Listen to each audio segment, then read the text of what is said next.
Hello and welcome to the Ball Card Show, the sports podcast. For the sports collector, I'm Jason Otero. I'm Gary LeMaster. Season 6, episode 9. Busy week once again. And boy, we have made some changes to our business model this week. It has rocked social media. By that, we mean we got at least 10 comments of like, is everything okay? Are mom and dad fighting? Are they still happy? Oh, shoot. Everything great. So today here in a few, I'm real excited.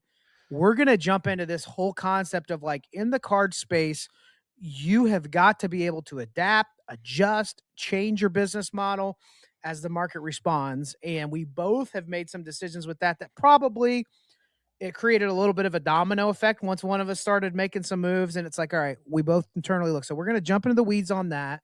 If you're in a spot where something's worked for a really long time and it's not anymore, this is going to be a high value content episode for you. Absolutely. Gary and I are going to be vulnerable. The stuff we've tried that's worked, the stuff that's failed that we've had to quit doing. Why?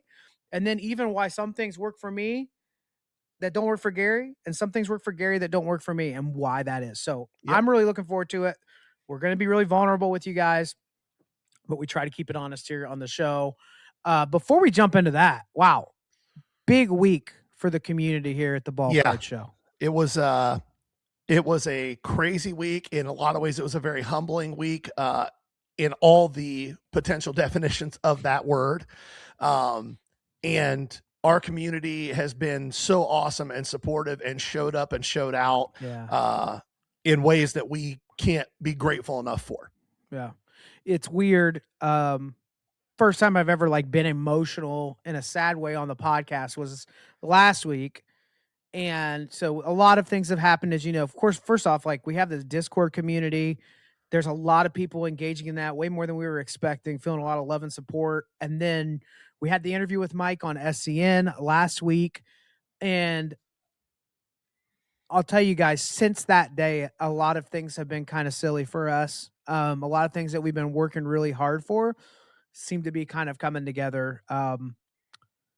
Whatnot, if you were there Sunday and you've been a long timer, like I'm choking up in the show because of the number of people in the room, and this being a dream of Gary and I's that at some point we'll provide enough value and build trust that people understand where we're coming from and they value the community and our approach. And it was just one of those nights. We had our highest average sale per card, just the stuff we've been working so hard The highest over. number of people in the room. Yeah. We really felt like we put together a high value show, not high value as in like all these expensive case hit type things, but just like there wasn't a dud in there, Right. and people showed up. And I know for a lot of people, you know, you go on Whatnot and you see these rooms with 1,000 people and 1,500 people and all kinds of craziness going on. For us, you know, the numbers that we saw are dwarfed by those people. They're 10% of that. But for us, it was huge. Yeah. And Jason looked at me and we both were a little like, wow, a little choked up, a little tear-eyed. We're like, oh my God, this is it. It feels like this might be turning a corner is how it felt. When you manifest something long enough in your like mind's eye, you're just like, this is what I want to do. This is what I'm working towards. And you spend weeks over and over and over working way too many hours. And you're like, man, when is some of this stuff? When is the momentum? Where is and then to have that happen, it's just because people responded to what you've been doing. It's such a rewarding feeling. Yep. We hopped on our audio downloads of our podcasts and they were more than 3 times what we have. And it was our content on average, from last week. And it just, it's been incredible. So those of you that hopped in messages this week and just said, hey, I found you through Sports Cards Nonsense, the interview with Mike, and that you're engaging in the content, like it means so much to us. Yes. We appreciate that.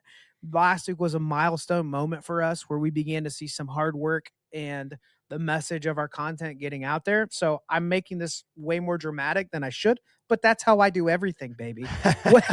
Well, what would you expect differently? And I think that for those of you who have been here with us, and there's a lot of you that have been here with us since episode 1, with Jason and I sitting around a too small table, 2 big dudes around a tiny little round table, talking sports cards, talking baseball cards, talking our business, talking our lives. You've seen some structural changes in what we do. You've seen some format changes in what we do. But the one thing that I'm most proud of is that we've stayed committed to who we are and the value that we want to bring to you, and the core principles of what the Ball Card Show is about, which is helping people navigate the hobby on the business side of things mostly, and on the collector side of things as well. And our goal is that never changes, no matter what the structural changes are, no matter what the view counts are, that doesn't change. And if you catch us slipping on that, we would expect you to give the same energy we would to anybody else starting that grift. So absolutely, if you see that stuff and you feel like there's a take, like, you hold us accountable on it. And I promise you this, we'll respond honestly to whatever that take is. Speaking of takes. Okay. Speaking of takes, before we get too far in, and I don't want to go too far down this rabbit hole, there was something that happened with a Whatnot streamer this week that was real ugly and real bad. And a guy that I actually have a lot of respect for came out and talked about it and shed light on it, and that's Boston Card Hunter. And he always does a really good job of making sure he has his receipts in order, making sure he knows what he's talking about before he calls something out. And he did that with this, and it was really good content. He went on in that video to talk about, hey, maybe I should just try to take some of these guys out of business. And I'll be the first one to say, please do. Because we need, in that side of the hobby, more transparency and more honesty and more directness. But I do think it's important. One of the things that he said as he was talking about that really hit me. I don't want to say the wrong way, because I didn't have a visceral reaction where I was like, but I just went, wait a minute. And I do think that, because what he said was this: if I was going to do this, I would just need a little bit of money. I'd go rent a space. He kind of threw out his concept, which, to be frank, was a pretty good concept. But the part that hit me wrong was, what was the concept for those that didn't hear it? Yeah, the concept was like, I'd rent like a warehouse area. I'd probably rent it for $1,000 a month, which feels a little cheap, but hey, I don't live in Boston, so maybe it is. I'm pretty sure the real estate market's not cheaper there than Columbus, Ohio. And he was like, I would make it a eBay, not an eBay, but a PSA submission hub, part like that, part like shipping supplies, have a big enough space I could host my own card shows and content, a big and content. And the next part was where it got me. And he said, I think I could do all of that and be really successful financially with it, with my phone, in 2 hours a week. Now, Nick has a ton of experience on the business side of things. He's got a ton of experience in the SEO world. And I do think, and if you don't know that, just pause for 10 seconds and let him fill the space, and he'll tell you. Fair. That's fair. But he does. And I do. And he also has access to a lot more capital than most of us do. Yep. So I do think that with a good chunk of change and his experience, he could be successful in it. I don't think he could do it in 2 hours a week. Not a chance in this world. But he could probably do it in less than 40, especially if he had some staff. I guess if you're investing and hiring it out, and it's, yes. But 2 hours a week, that's like Fanatics numbers. That's correct. Like PSA numbers. Yeah, that's like the turnaround times that they tell us that he gets really upset when they don't. Yeah, like, Come on now. 2 hours? But even then, I was like, okay, he's talking about himself, but he followed that up with, and a lot of you could too. It's really important that we all understand that there's no such thing as running a financially successful business in 2 hours a week. That's a brick and mortar, like hub type setup. It's just not real life. You just have to have such tremendous capital. Yeah. I mean, the amount of capital that you would need, and the amount of already known and internalized experience you would have to do that. And he may have been speaking hyperbolically. He may have been just kind of throwing something out there. But I know a lot of people watch him. He has a bigger reach than we do. A lot bigger, yeah. And in the comments, I saw a lot of people echoing what he was saying. And I just think it's really important. And not that I think anybody's going to go flush their life savings down the toilet trying to do this. Right. But understand, if you want to do something like that, if you want to do something like what Jason and I do, whatever it is, you better plan on working your ass off. you better plan on grinding it out. You better plan on spending money that you're not sure you're going to get back, and it ain't going to be easy. And I think that is the thing I wanted to say in response. Yeah. We really tend to have a little more of a watchdog vibe when we hear the sentence, and you can too, or it's easy for you. Now, what was he trying to say? Probably was, hey, listen, everybody's telling you you need a room with 5,000 people and you just lie about comps and freak out. And that's the only way you're really going to make money in the space, or get juiced allocation or whatever, which obviously now he's not going to be talking about that. Now he's buddies with Fanatics. But I do think he's probably trying to encourage people to be like, if you want it, you don't have to do this. You don't have to be unethical. Right. You don't have to be yelling at your customers. You'll be tearing cards up. Go open a warehouse and do some creative things. What I do like is it's a push for this thought of like, what's next? What's innovation? Yeah. If Fanatics is clamping down on direct accounts, that doesn't mean that there's no space to monetize in a brick and mortar. So from that perspective, I found it really interesting. But you and I just have a real pause and hesitation when it sounds like quick, easy money in the space. Yeah, because we're in it. Well, but yes and no, Gary. But our story is we're both working blue collar jobs, and now we're doing this. I think if somebody's jumping in from an investment standpoint, it is different for them. There are a lot of people with that kind of money. But this idea that you could do 4 different types of things within that business model at 2 hours a week, I just wouldn't want that to be sold to people as an expectation of reality. Correct. You're butting your head against the wall with whatnot. Yeah. So I should go rent out a warehouse space for $1,000 and do content. And by the way, I don't know too many warehouse spaces at $1,000 a month that PSA would be in a hurry to build one of the on-site grading spots. But there's other ways to do it. Like you could have cool equipment in for people to rent and do their own pre-grading. Like there's probably some pretty unique things there. Well, Tag is supposed to be bringing out an on-site encapsulation tool for LCSs, which will be a weird thing that we can talk about a different episode. Let's do it right now.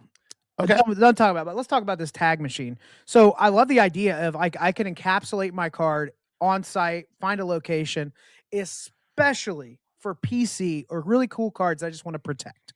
Yep. If I knew there's a solution, if it's a bigger card, hypothetically, and I'm going to grade it later, but I don't even want to wait on PSA, something like that where I get it encapsulated immediately, get some feedback on the grade is fine. But what's going to happen the first time in 3 months that somebody does a YouTube video where they do that to the same card 3 times and it doesn't get the same grade? Now, Tag will be able to say, well, they've touched the card. It's been out. Surely it was damaged and blah, blah, blah. I don't think it'll matter. The first time AI grading is not exactly the same every time. And it's available in store and you start seeing content compounding about it. I think the brand would be cooked because at that point they don't have their thing anymore. Well, unless the kiosk just takes over the credibility piece. Well, I think that the first thing you said is accurate. I don't think it's possible to crack a slab without, at least on a microscopic level, altering what's inside that slab, at least minutely. Mm-hmm. And I don't know how close you've looked at the way Tag scans cards, but it's like, it looks like a neutron microscope, Do you think it'll be accurate? Do you think it's more accurate than the human eye? Yes. Do you think it's more consistent? Yes. When it comes to the way Tag grades, I agree. I agree that with grading in general, the goal should be consistency across the board. We talked about that when we were on SCM with Mike. Like back in the day, a 10 was a 10. Right. But the idea that and a lot of 10s were 7s too, though. Yes. but I'm talking about perception in the marketplace. Sure, yeah. But I think that there is a lot to the idea that taking subjective thought processes out of the equation is a positive thing. The market hasn't responded to Tag from a cost standpoint in the sports world. They do in the TCG side of things. But the TCG side of things, in my experience, seems to be way more open-minded to alternative grading sources than the sports card market does. I'm going to push back there. I think the only reason that's happening is because it's exactly what was happening with COVID, where all of a sudden HGA was a viable option and CGC and FCG and all this. And I think it's when the market is so hot and nobody can slab this stuff in time, the money's going to spill over because the singles still carry so much liquidity that people are willing to play the game. Yeah, but I think it has more to do with that. Even in COVID, though, the values of those other places didn't match PSA's values. May not have matched, but they were a lot closer. They were a lot. SGC people were paying for HGA. Well, yeah, but they were paying 70 to 75% of PSA. Okay. How's GMA? Like, how does that work out in sports cards right now? Well, it doesn't, but that's my point. But in the TCG world, they're not paying 75% for tag. They're paying 95% for tag. Okay. And they're paying 95 to 100%. True, they're paying that close for tag. Yeah. Okay. Yeah, like I know CGC. Do you think that's because CGC actually established themselves? So is this what happens when there's actually competition? Yes. So that's a great case study. So CGC gets a huge influx of the non-sport, the TCG market. It's because they have the comic book market. Yep, their buyers are already paying sticker value. Does a PSA 10 carry more than a CGC 10? Not a pristine, not a pristine, CGC just a 10 pristine to a 10. No. No, a 10 to a 10 is probably 85 to 90%. Okay, in the pretty TCG close, world. Yeah, it's pretty close. That's even a little tighter than the SGC to PSA gap that was happening like 2 years ago. For sure. That's interesting. That's what I'm saying. In the sports world, it just isn't there. And I don't know that it ever will be, because that's what consumers are going to decide. That the companies don't. The companies have no control over that. Yes, I agree. Yeah. All they can control is the quality of their product and meeting the promises that they make to their consumers. What the secondary market decides those are worth is the secondary market. Do you think tag will actually compete with PSA, BGS, SGC?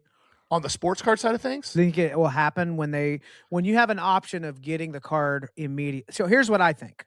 Now that we're thinking out loud here and rambling on. We're way off script. I think tag gets love in about 6 months. And here's when it happens. Okay. When the 2026, not 25, because they're gonna run 2025 football. It's gonna be nuts. The PSA backlog is gonna get worse because they're not stopping grading. Like, guys, and they just dropped a special. It's gonna get worse. Well, the special is because he said once it slows down into a crawl, we'll do specials again. And everybody said, "Why am I paying for this membership?" Yeah. Right. But let's fast forward to the fall, winter, brand new Topps Chrome football products, Topps licensed football stuff hits. I can see more people doing the quick flip with tag on the lower end hobby or the big hit retail stuff that drops off quickly.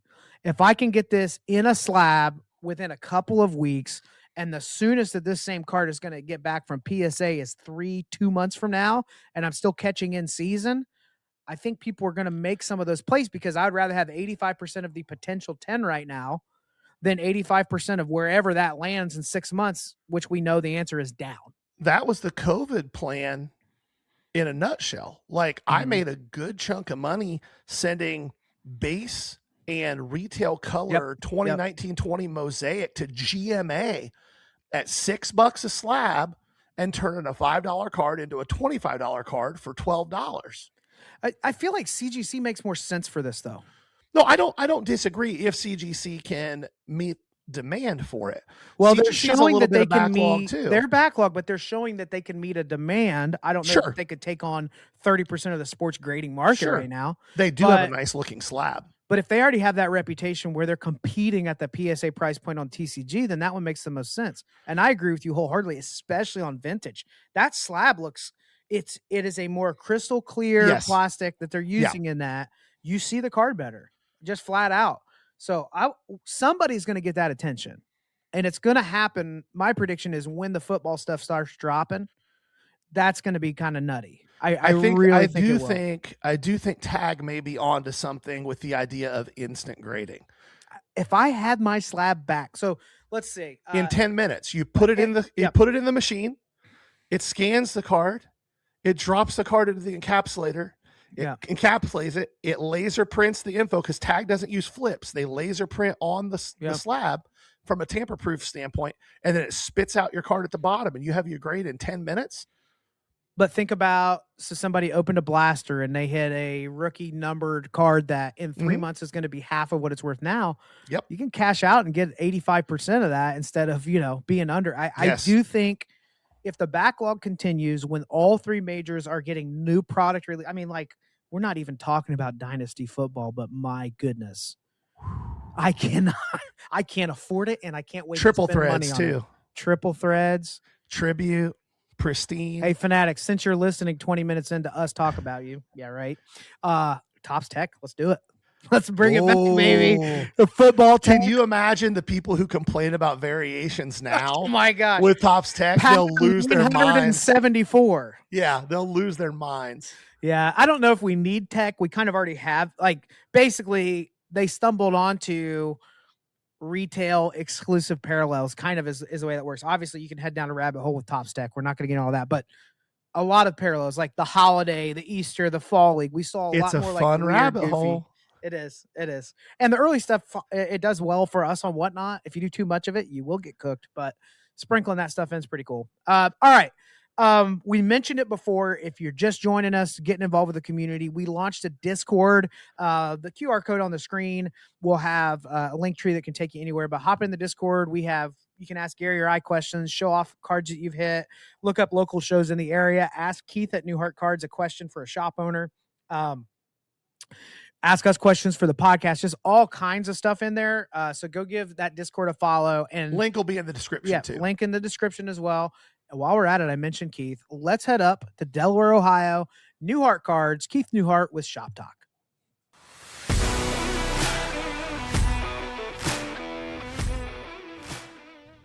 Hi, this is Keith at Neuhart Cards, and this is Shop Talk. Last week we teased about what is the number one question that we get. And when I say that, I mean it's on the phone, through DMs, in the shop. What is the percentage that we pay? And the answer that we say every single time is, well, it depends, right?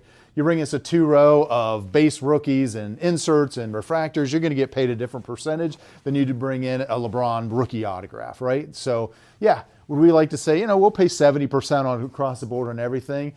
It just doesn't happen that way. Will we pay more on some stuff? Absolutely. But as Rick from Pawn Store say, we got to keep the lights on. We got to frame this. We got to put this in a mag. We got to do this and that. And when was the last time in a show that somebody paid you 100% of comps, right? So, if I'm paying 85, 90% trying to keep the lights on, pay my, taxes and payroll, you're not coming in and buying a card at 100% most of the time.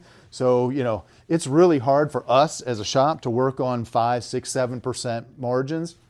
And to be honest, I don't know how a lot of the repackers do it as well. They come in and they pay us 87%, and then they're turning around and trying to sell at 91 or 92%. Those margins are super thin, and some of those margins you really only talk about when you're talking about gas and food and Kroger. That's the kind of margins they work on. But cards, that is such a small margin for if one bad comp goes on, there you go, right? You lose your whole bankroll. So, yeah. So is that a complicated answer? Yeah, it is. But, for us to say across the board we're paying 80% or 85% or 60%, whatever, there's no real true answer. So just kind of wanted to go through that, just how we think in our brains. And also, Gary and Jason taught us how to get on Discord. So if you have questions, please leave it in that we may answer in there, or we may save it for the next show as well. So thanks. This has been Keith at Neuhart Cards, and this is Shop Talk. Don't you love it, Gary, when you know the answer to a question like, what is this worth? The answer is, it depends. Yeah. But you just want it to not be and to be a flat percentage. I think what I appreciate with Keith is not everybody is super direct and honest and upfront of like, it just depends on the card and how I'm going to move it and where it's going to go and how long I'm going to keep it. So, well, and I think it's really important to understand that comps are a guideline. Sure. They're not a Bible. Yeah. Right? There are certain types of cards where the comps are extremely important. When there are 30 or 40 sales a day of a card. I had a couple of downtowns and uptowns in the showcase last weekend, and somebody was like, what'd you say? Yeah, you heard me. No, I didn't hear you. I think it cut out. What was that? There were a couple of downtowns and uptowns. Yeah, I know you heard me in the showcase, and somebody was trying to buy them, and they were like, well, the last two did this. I said, how many sales do you see yesterday? And they kept scrolling and kept scrolling and kept scrolling. And they were like, oh, like 30. I said, okay, so we're not going to go off the last 2, right? Because unless if the last 2 are around the average. Yeah, if they're around the average, sure. But if one is crazy high or one is crazy low, let's look at the big picture. Right. But on cards that are super rare, I don't care what it sold for last. If there's none available, like, I want to be reasonable, but I have no obligation whatsoever to sell you a card for what it sold for the last time when there's none available on the market. I just don't have an obligation to do that. Okay, let's jump into the meat and potatoes here, Gary. I said that we were going to talk about changing and adapting business models. You and I dropped a couple big announcements this week, some stuff that's changing. And the difference is now when we make changes to our business, people are like, what's going on? What's happening, right? We've been doing stuff like this for a long time, but I thought it might be a good time to talk about things that we look for when it's time to change something in our business model. Talk through some of the failures we've had of stuff that just doesn't seem to work for us, but might work for other people. And then help people think through when it's time to make a change, and just kind of a process in that to be more efficient with our businesses. Absolutely. Do you want to kick it off? Get us rolling? Yeah, I think it's really important to say sometimes it isn't even because something failed. It's just because things change. Your big announcement was that you were thinking about shutting down your eBay store. And then I got a text from you a couple days ago with just a picture, and it said 10 items. Yeah. You took down 51,000 listings. It was like 52 too. Yeah.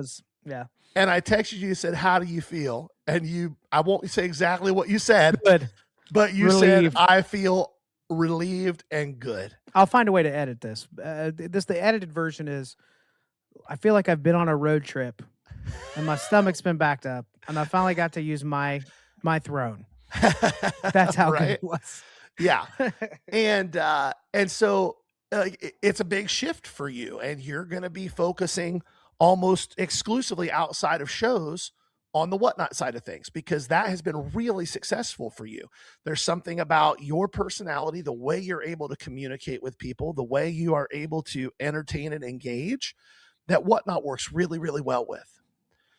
On the flip side of that coin, I've been feeling for probably a month now like something's not working on whatnot for me with my solo shows. And for those of you who may be listening and don't know what we're talking about, we have the Ball Card Show, and it's a whatnot channel, and we run 3 shows a week on that.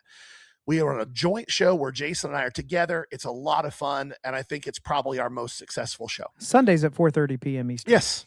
Jason has a solo show where he runs his own inventory and does his things his way. And I have a solo show where I do the same thing. And we go back and forth on Wednesdays and Thursdays with that show.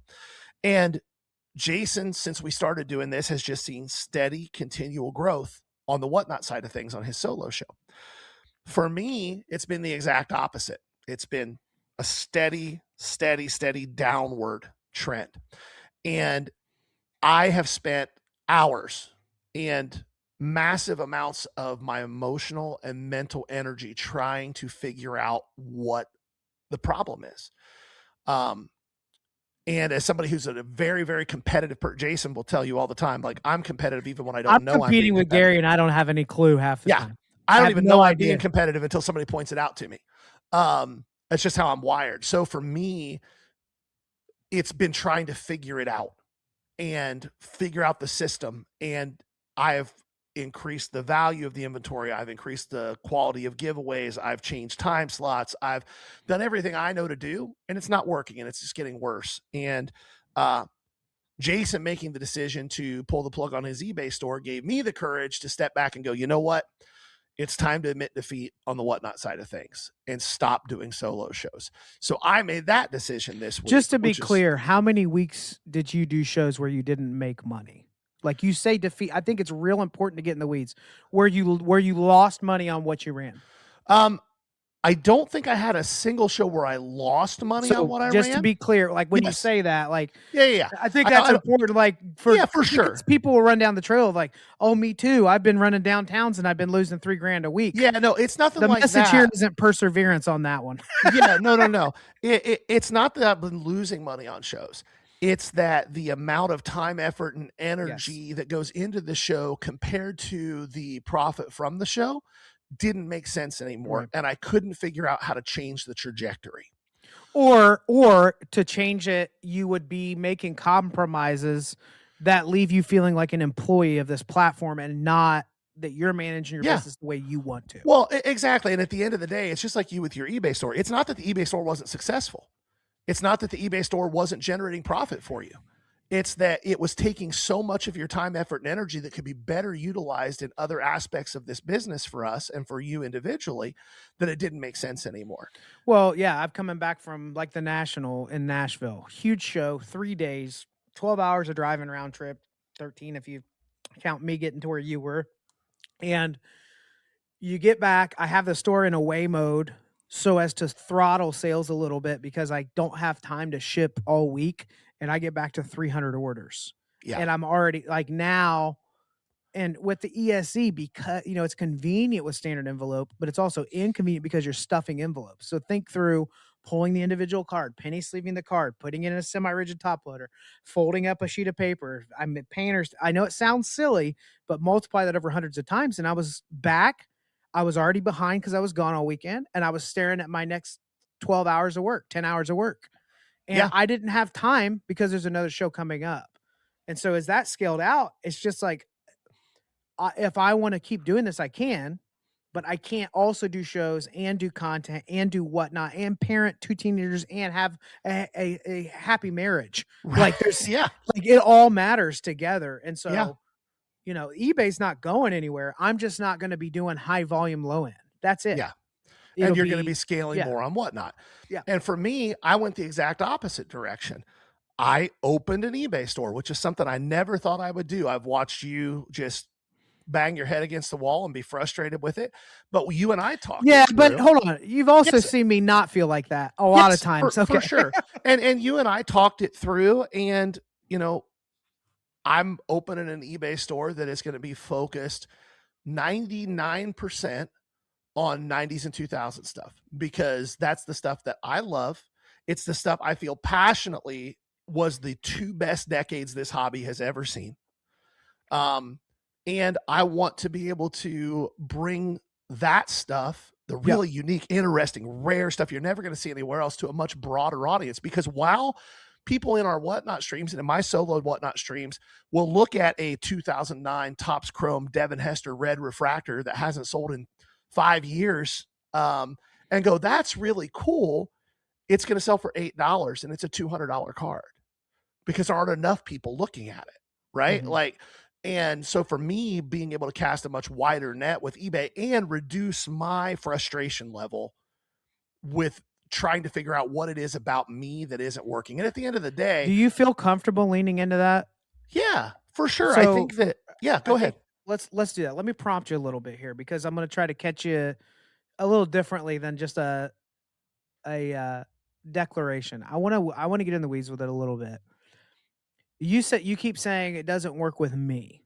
Yeah. And you and I spent a good bit of time talking through it. And even like, all right, here's some things I would do differently.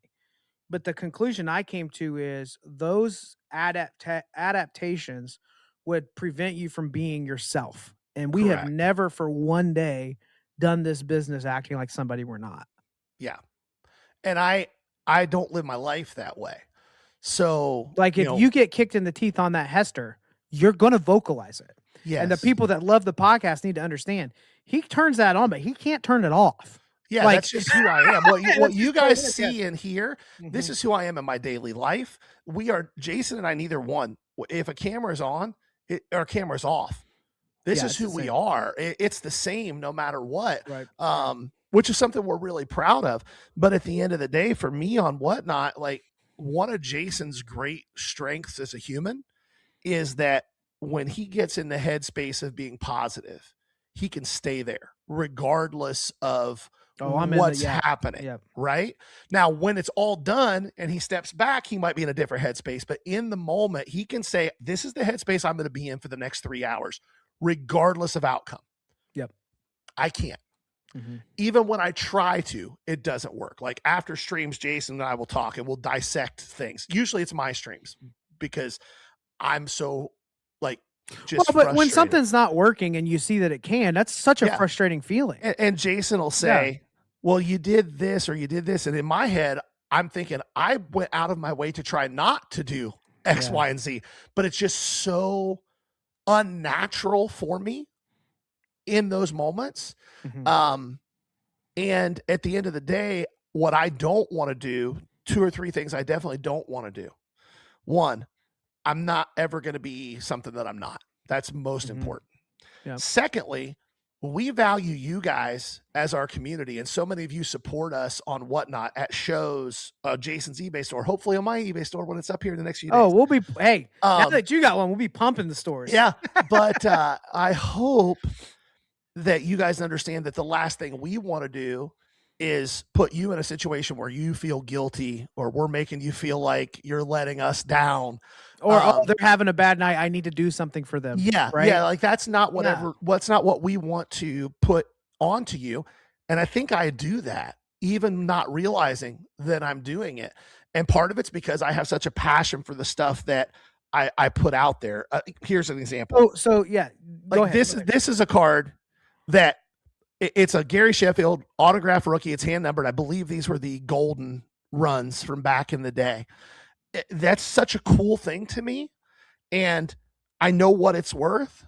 And I know that if I put it out there on Whatnot, if only 9, 10, 15 people are in the room because they're like, I don't know, Gary can get a little grumpy sometimes, then it just gets this internalized cycle that happens. It compounds. Yeah. And then I'm just like, guys, I know there were supposed to be 60 more auctions, but I'm out. Deuces. Peace. Yeah. I'm going home. Yeah. Which I'll say this, I respect the crap out of Whatnot sellers. If you have to do that, that takes so much guts. Now, there's a trade-off. Like, people might not feel great about it, but if you're getting crushed, do not give away $500 for the sake of finishing the auction. Now, there's other, like, you can decide, hey, here's my total cost, and I'm just pushing through because I'm growing my audience, marketing expense, whatever. But Gary knows what to do with X amount of cash buying cards. Yeah. So when you remove the option of that chunk of change that you're sourcing for inventory, and you can't work that money like Gary can do it with showcase stuff, he's going to crush on eBay. But I want to lean in on the niche thing. Sure. Because I think this is a mistake that a lot of people make. And we're about a year in on Whatnot. We've sold, what does it say? Almost 12,000 items. Over 12,000 cards, and we've got like 10,500 followers right now. If we try to run an exclusively 90s show right now, which Gary has marketed well, he's got the graphics for, the cards are exactly that. We don't have, in my opinion, a wide enough reach to niche down and expect anywhere close to the volume we get on our Sunday show. I agree, but I do think that for me, as we're getting into this, so this, guys, if you're watching, just be prepared. This might be a little back and forth ping-pongy. That's right. I think the hard part for me was being able to look in the mirror and realize it was me, because you and I have had this conversation, and I think you finally understand that for me, this isn't a competitive thing. It's me trying to figure things out. You and I could run the exact same cards on the exact same night at the exact same time. Right. And you're going to have 30 to 50 people in the room, maybe 60 for most of your show. I'm going to have 15 to 25. And we have the same follower base following us. And there's only one variable outside. That's what I disagree with you, though. Okay. Because I just explained that variable. I just spelled it out, but it's not you good enough just for you. ran a show the other night that was 99% 90s. Did I advertise it as 90s and 2000s? No, but in the that is a huge when you're scrolling deal. through, when people are scrolling through Whatnot, they don't see your slide when they scroll up to your page.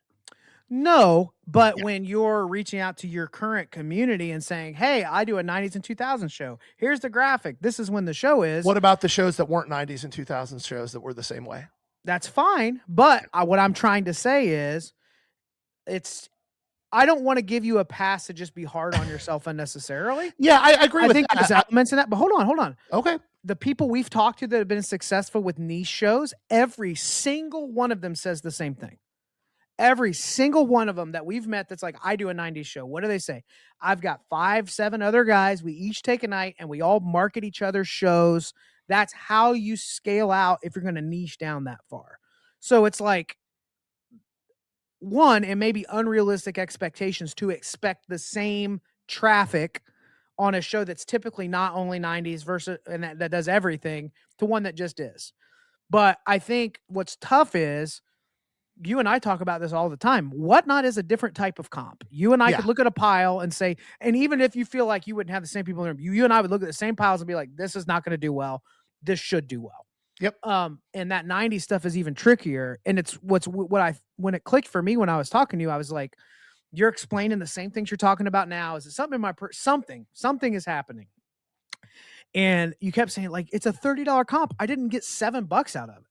And I just kept thinking, if you're going and finding this stuff in value boxes, it's got $30 and $50 comps, go get the $30 and $50 comp. Yeah. What are we doing here? Yeah. And curate that and take your audience and say, hey, I'm going to be posting even more rare stuff that I would be scared to run on Whatnot. That's really cool. Like that's where it's going to be. So I think you'll be more efficient with that because it's going to feel like more passive, more passive income, especially 2-3 months down when you've got 1,000, 2,000 unique cards in the store.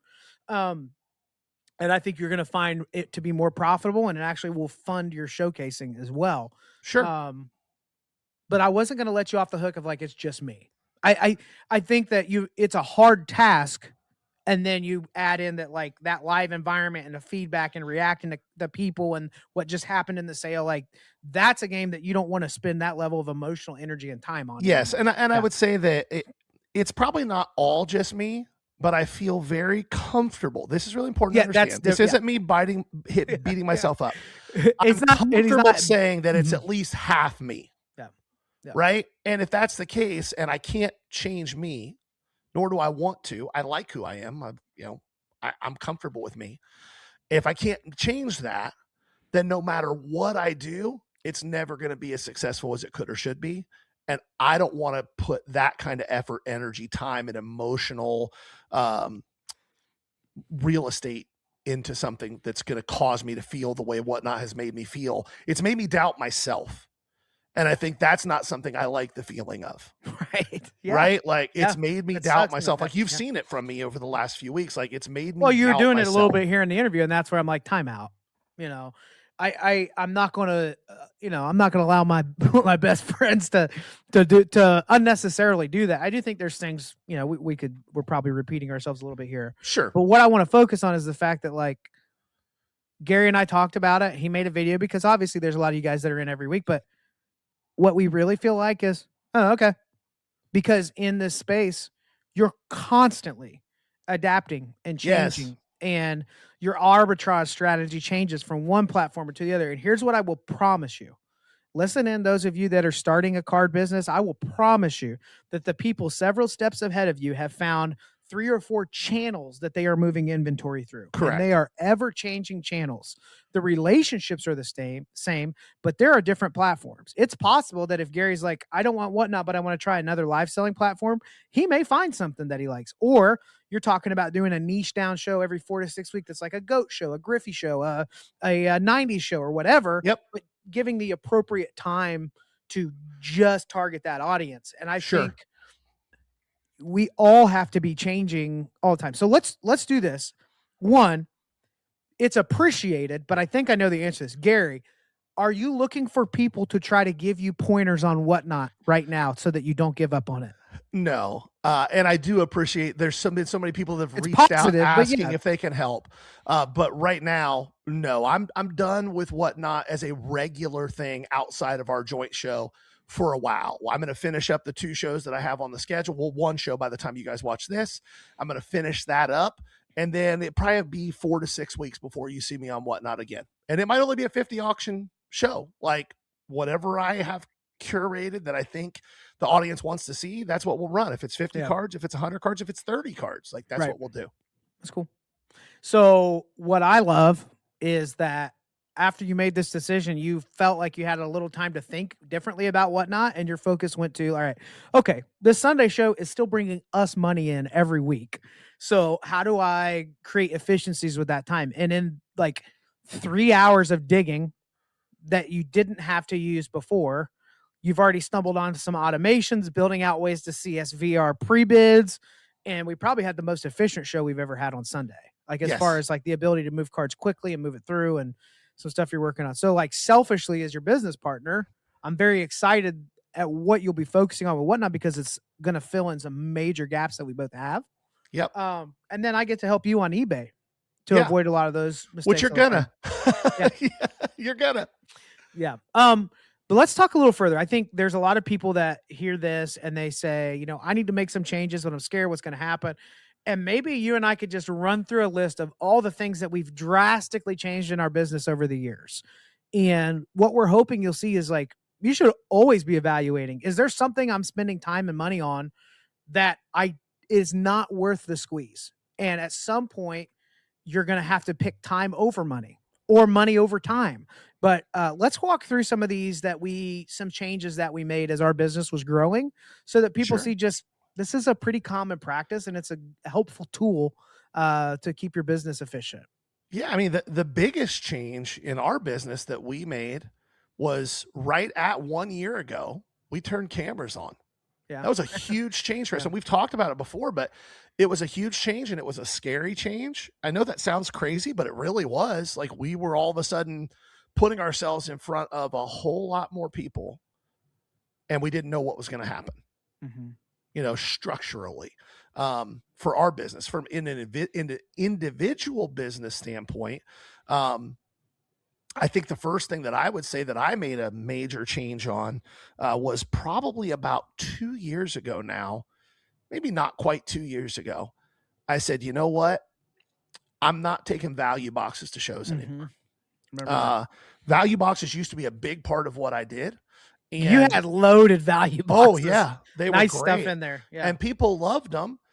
But I started noticing at shows, and I usually was paying for one extra table just to have my value boxes on them, because I had 2 or 3, 4 rows. And always covered your table. I mean, yeah, but it got to the point where that's all it was doing.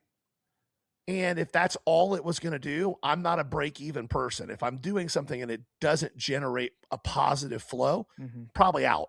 And for about 3-4 months of setting up every single week, I just saw less and less people looking through value boxes, less and less people taking the time to do that. And more people looking at showcases, and more people buying $25 and up stuff. So I remember telling you, hey, I don't think I'm going to do this any more than the first show I showed up without them. You were like, oh shoot, you were serious. You really didn't bring those value boxes, as you still had 2 or 3 value boxes over there. Right. It was tough for me to let go of it, because I felt like it was helping me diversify, and it felt like I didn't waste money that I had spent. That's one of the hardest things as the business is scaling, when you're staring at parked inventory and you're considering not having the same vehicle to move it. Like, that's scary. You know, am I committed to this stuff forever now? Who's going to buy it? Well, now I have to bulk it out. I'm not going to get anywhere close to blah, blah, blah, blah, blah, blah, blah. But I think the thing that people ignore is usually when that's happening, it's because something else is taking place that needs more attention, just flat out. So when you made that decision and then you're like, all right, now I'm just doing showcase stuff, how long was it before you realized that that was the right choice for your business? About a week. Like, as soon as I made that shift, I saw pretty quickly a 15 to 20% uptick in my overall sales. Oh, really? Okay. Oh, yeah. So one of the things at shows, and we talk in generalities a lot. So understand that this is just a generality. It's not a shot at any person. There is a kind of mental assumption that people walking shows have, just like if you're walking through a downtown, the better looking a storefront is, the more likely you are to walk into it. When you're walking through a show and you see a table with 1 or 2 small showcases and 10 value boxes, if you're not interested in value box stuff, you don't even usually stop and look at their showcases. And the larger profit margins were in showcase cards for me. So removing value boxes, I immediately didn't have as many people stopping at my table, but the people who were stopping at my table who were people who were looking to spend more money than the people who usually are spending time in value boxes. There are 2 kinds, in my experience, there are 2 kinds of value box shoppers at card shows. The first one is people who are sourcing for Whatnot or eBay, and they'll build huge stacks, but they want big discounts. That's fine. I've done that myself. The other people are people who are set builders, have a small budget for the show. They're just looking for the coolest thing they can find for the $40 that they brought to the show with them. Again, that's a perfectly feasible way to enjoy this hobby. But those aren't the customers most of the time that allow you to scale your business, because those are customers that you're not making very much profit from. Yeah. So focusing on the types of items and cards that drew the customers who had the most money to spend led to a big jump in my overall revenue. Yep. I look back, one of them that I made was like what I was going to sell.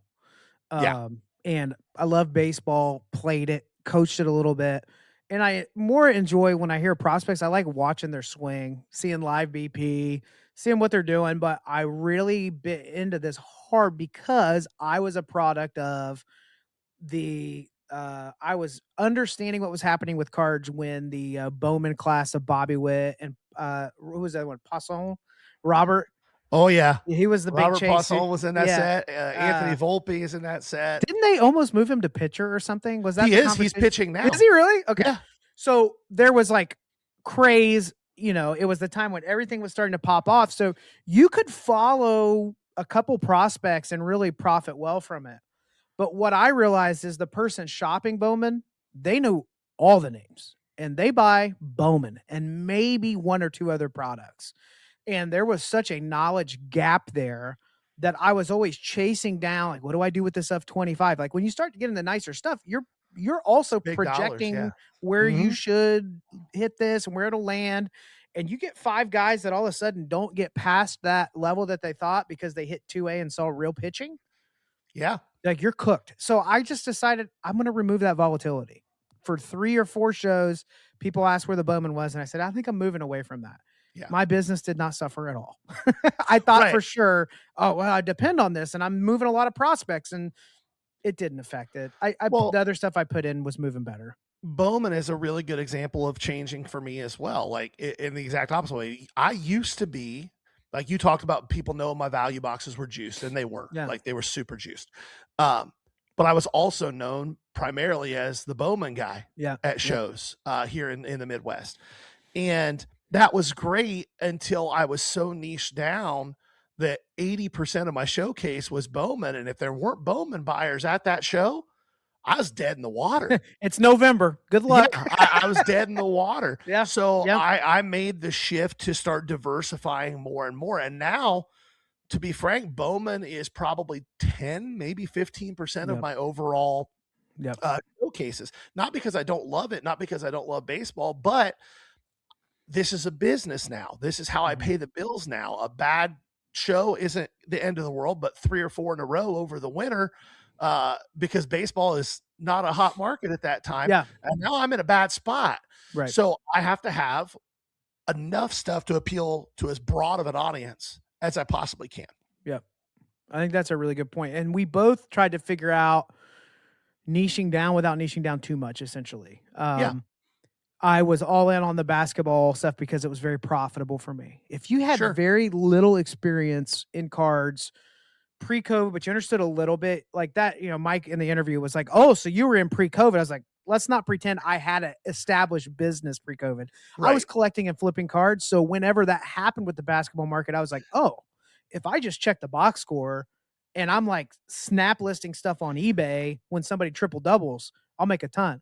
But what I wasn't anticipating for was that off season going into the next year where everything just,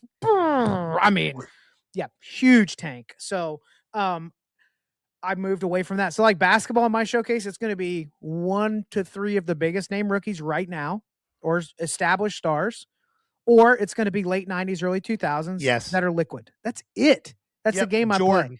Kobe, If LeBron, it's like mid 2000s, it's Tracy like McGrady. First year Prism stuff, weird stuff like that. Anybody in that was in the Dream Team or Dream Team adjacent era, right?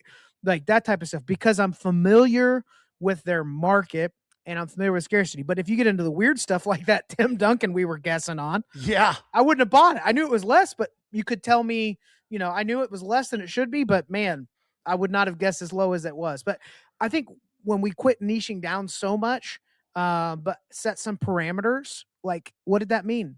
I saw the same amount of cards at tables. I bought fewer of them. That created a stress for Gary and I. And I think that was about the time when the shift in our business went to like, oh, it's not about can I sell enough this week, which matters, but it's can I even find enough to keep the showcase stocked? Yes. Right. That necessitated a big change in our business. The next thing that I had to make a shift with, Gary had this one down pretty good. But as I began to sell through stuff at a higher speed, and now I'm moving thousands of dollars at a show and not hundreds of dollars, and now it's happening every time, I began to pay too strong because I was like, that's really cool. I want that in my showcase. I want people to see the right kind of stuff in here so they'll spend some money. And there's some truth to that. But if you're willing to take shortcuts on margins, I can promise you it's not worth losing $20 a piece to have a cool card in the showcase. And that's what was happening. I was paying strong on the highest comp, believing that I liked the card so much that somebody else would have to pay close to sticker. And a month later, 3 other comps would hit.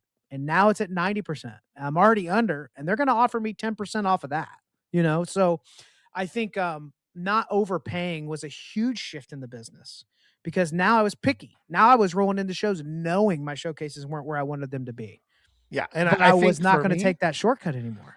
For me, it's the opposite of that. It's something you've been kind of on me about lately. I'm very, very, very adamant about what I pay for things. And sometimes I probably should stretch a little bit. There's an example from a couple of months ago that I still kick myself over. I showed off a really cool Griffey Jr. gold refractor that I bought and a really cool Griffey Jr. auto to 3. The same seller walked up to the table and he had an awesome game used Babe Ruth relic. It was awesome. It had a pinstripe. It was great. And I was so focused on not breaking my own rules where if I'd have just stretched 3%, I'd have had that card in my showcase. Yeah. And I have to understand and get better about understanding that every good rule has exceptions that prove it. Yeah. And I need to be willing to embrace those. Now, am I ever going to do that with case hits and things like that? Probably not.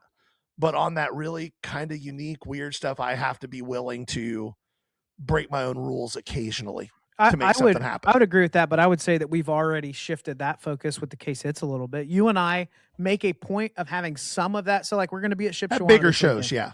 I am going to have 5 to 10, maybe a few more case hits in there of relevant players. That's the super liquid stuff.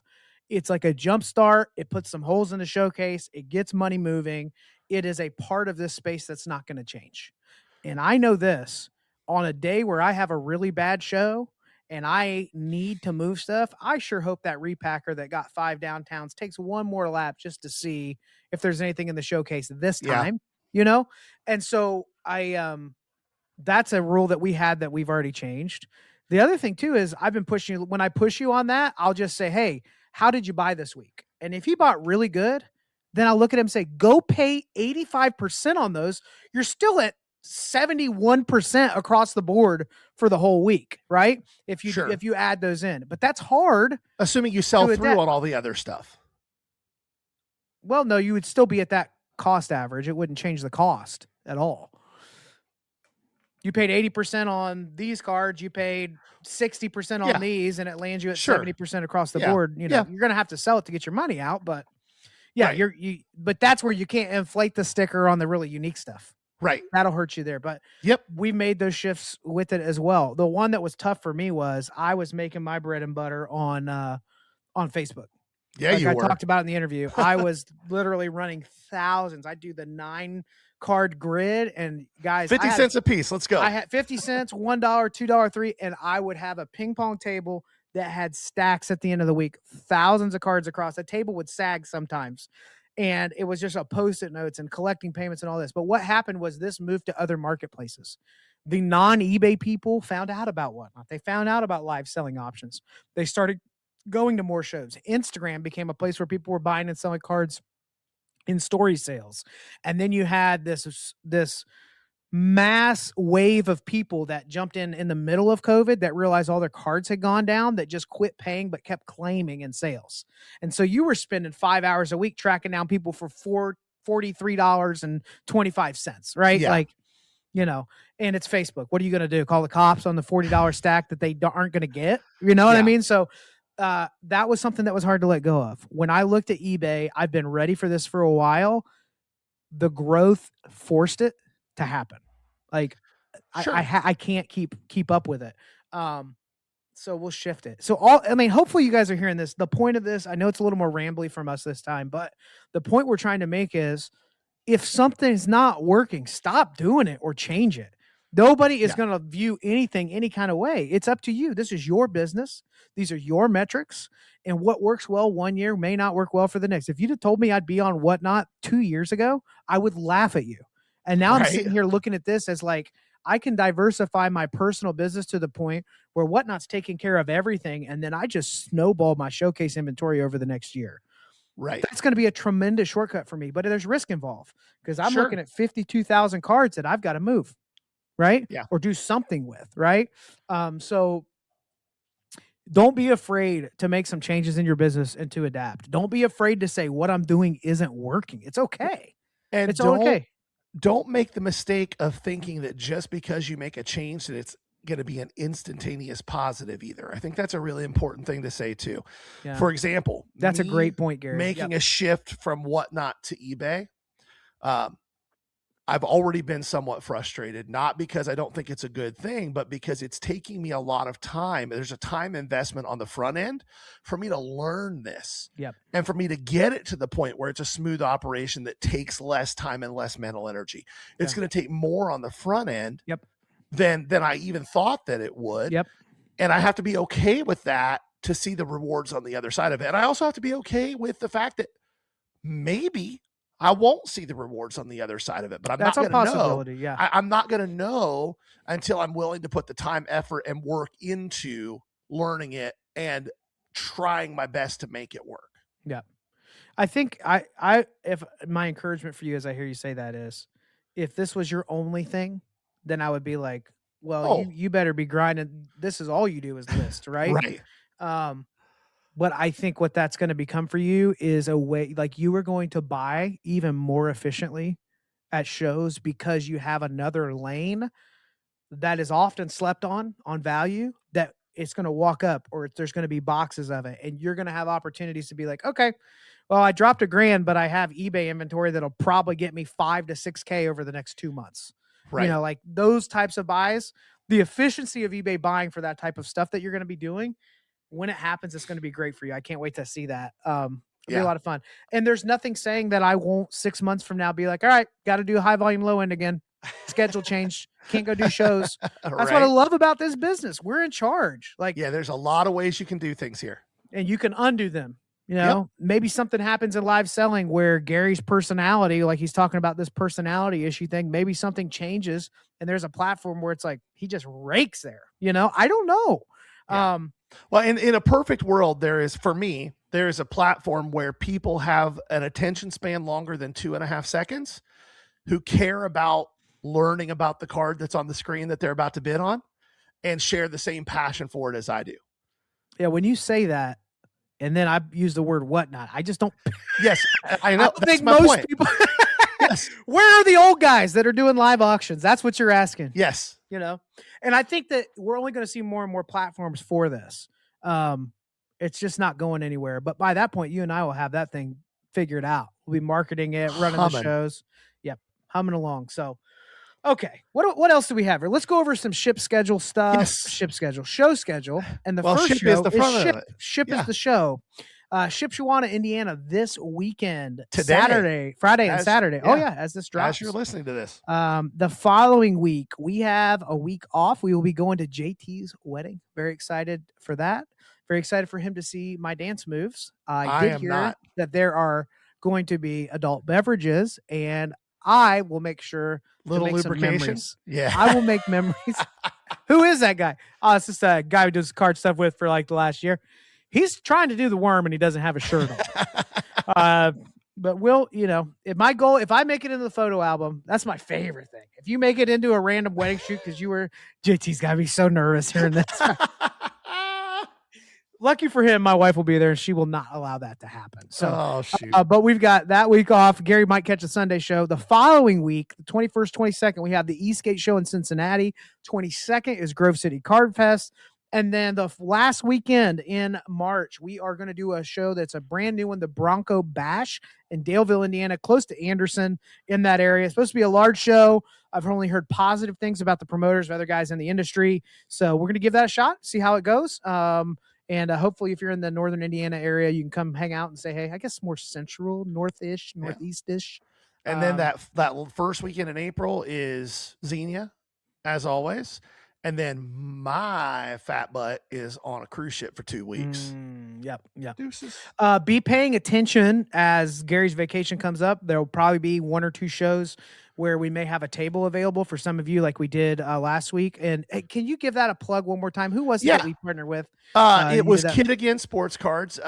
And yeah, keep your eyes open for that. We will drop those. We will try to do it with more than 1 day notice this time. That was kind of fun that way. It was cool. But if you are somebody who's wanting to do this, maybe you set up at 1 or 2 smaller shows, or you set up regularly at those 30 to 40 table shows, and you're wanting to make the jump to a bigger show, we want to give our community an opportunity to set up with us, get some exposure that just comes with being there. Right. That I always hesitate to say things like that because it sounds like I'm doing this. That's not what I mean to do. But we worked our butt off to get these spots. But at the end of the day, you will get a little more exposure than you probably would on your own. We'll be there to help in any way that we can, answer questions. All you have to do is be willing to bring inventory and be willing to make content with us and have a good time. And if you're just a content person, we'd be open to that too. I don't have a lot to sell, but I want to shoot some fun content and all that. We'd be open to that. Okay. I feel like I feel like there's a lot of meat and potatoes in here, but we just kind of freestyled it. We did. I think that covers just about everything. Quick reminder, brand new Discord. We're dropping there's fun content in there.